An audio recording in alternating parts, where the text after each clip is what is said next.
কারণ ওয়াকাফা বিল্লাহি ওয়ালিয়্যা ওয়াকাফা বিল্লাহি নাসীরা, অভিভাবক এবং সাহায্যকারী হিসেবে একমাত্র আল্লাহ তাআলাই যথেষ্ট।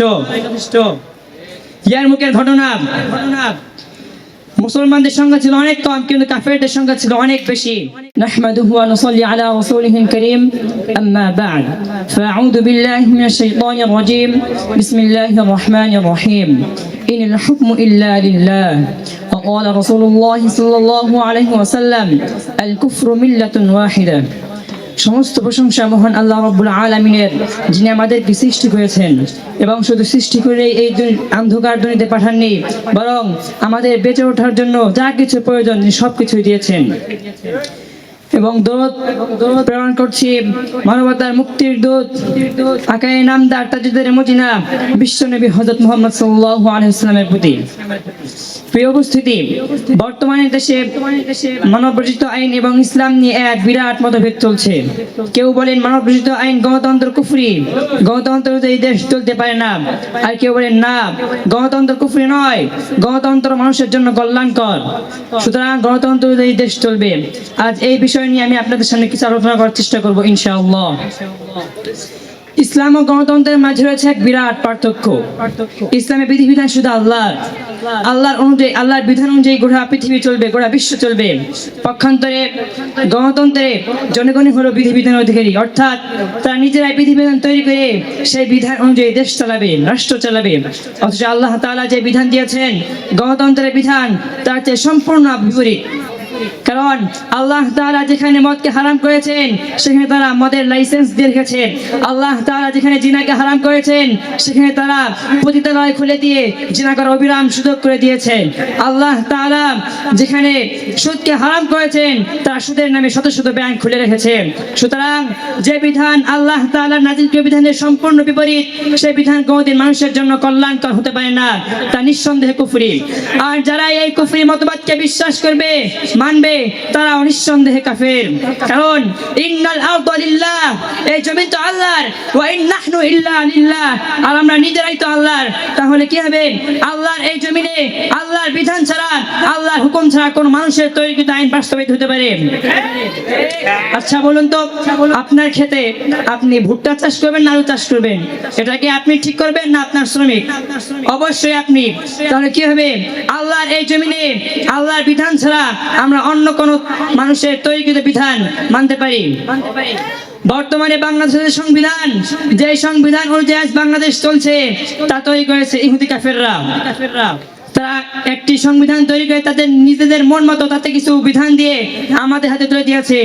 আজ আমরা আল্লাহর নাযিলকৃত বিধান কোরআন বাদ দিয়ে ইহুদি কাফেরদের বিধান দিয়ে দেশ পরিচালনা করছি।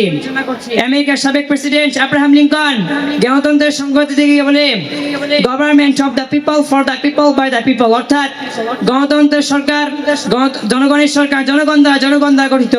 এর মানে হলো গণতন্ত্র হলো জনগণের কর্তৃত্বাধীন, সকল ক্ষমতা ও সার্বভৌমত্বের অধিকারী মানুষ। মোট কথা জনগণ হলো সকল ক্ষমতার উৎস। কিন্তু আল্লাহ বলেন, ইনিল হুকমু ইল্লা লিল্লাহ, বিধান শুধু আল্লাহর, পৃথিবী শাসিত হবে একমাত্র আল্লাহর বিধান অনুযায়ী। কিন্তু আমরা আজ আমাদের দেশ পরিচালনা করছি ইহুদি কাফেরদের বিধান অনুযায়ী। আমরা পাশ্চাত্য সভ্যতা অনুসরণ করে নিজেকে মডার্ন, গর্বিত, উন্নত মনে করি।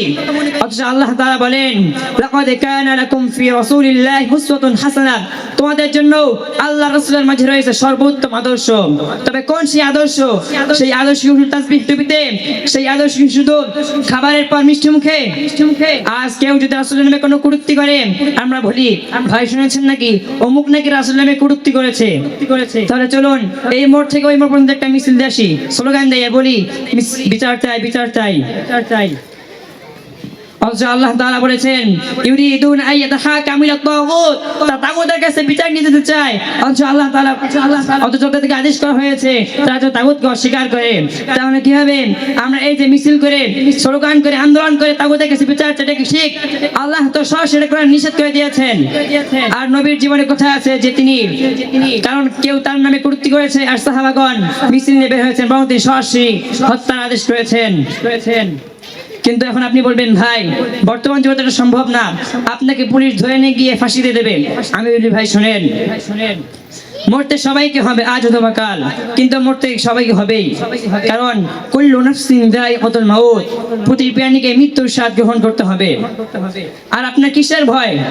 কারণ আল্লাহ তাআলা বলেছেন ওয়াল্লাযী ইউহয়ী ওয়া ইউমীত, তিনি জীবন দান করেন এবং মৃত্যু দান করেন। সুতরাং আল্লাহ যদি আপনার মৃত্যু এখন লিখে রাখে তাহলে এখনই হবে, আর আল্লাহ যদি আপনার মৃত্যু এখন লিখে না রাখে তাহলে গোটা বিশ্ব মিলে আপনার কিছুই করতে পারবে না। কারণ ওয়াকাফা বিল্লাহি ওয়ালিয়্যা ওয়া কাফা বিল্লাহি নাসীরা, অভিভাবক এবং সাহায্যকারী হিসেবে একমাত্র আল্লাহ তাআলাই যথেষ্ট। ইয়ারমুকের ঘটনা, মুসলমানদের সংখ্যা ছিল অনেক কম, কিন্তু কাফেরদের সংখ্যা ছিল অনেক বেশি। তবুও কাফেররা হেরে গিয়েছিল। যখন তারা তাদের রাজা হেরাক্লিয়াসের কাছে ফিরে গেল, তখন সে জিজ্ঞাসা করলো, কি ব্যাপার, তোমরা মুসলমানদের কাছে কিভাবে হারলে? তখন সে বলল, মুসলমানদের সংখ্যা কি তোমাদের চেয়ে বেশি ছিল? তাদের অস্ত্র শস্ত্রের সংখ্যা কি তোমাদের চেয়ে বেশি ছিল? তখন সেনাপতি এসে বলল, মহারাজ না, তারা আমাদের চেয়ে অনেক কম ছিল, আর তাদের অস্ত্র শস্ত্রের সংখ্যা ছিল অনেক কম। সে জিজ্ঞাসা করলো, তাহলে কেন তোমরা হারলে? সে বলল, মহারাজ, আমরা লড়াই করি আপনার কাছে বেতন পাওয়ার জন্য, আর তারা লড়াই করে আল্লাহর কাছে জান্নাত পাওয়ার জন্য। আমরা যেভাবে ভোগ বিলাস পছন্দ করি, ধন সম্পদ চাই, তারা সেভাবে ঠিক মৃত্যুকে বেশি আরো দ্বিগুণ পছন্দ করে এবং শাহাদাতকে এর চেয়ে বেশি ভালোবাসে। তাদের যখন কোনো আঘাত লাগে তখন তারা বলে, ফুস্তু রাব্বিল কাবা ইন্নী আজিদু রিহাল জান্নাহ, কাবার রবের কসম, আমি তো সফল হয়ে গেছি। কিন্তু আজ আমরা ইহুদি নাসারাদেরকে আমাদের বন্ধুরূপে গ্রহণ করি, আমরা তাদেরকে আমাদের বন্ধুরূপে গ্রহণ করি, অথচ আমার মুসলিম ভাইয়ের সামান্য একটু নামাজে হাত বাঁধা নিয়ে তার সাথে দ্বন্দ্ব শুরু করি, তাকে কাফের ঘোষণা দেই। অথচ আল্লাহ তাআলা বলেন, ওয়া ইয়াতাওয়াল্লাহুম মিনকুম ফাইন্নাহু মিনহুম, তোমাদের মধ্যে হতে যারা ইহুদি কাফেরদেরকে বন্ধুরূপে গ্রহণ করে তারা তাদের অন্তর্ভুক্ত। কিন্তু আজ আমরা ইসলাম প্রতিষ্ঠা করতে চাই গণতন্ত্র দিয়ে।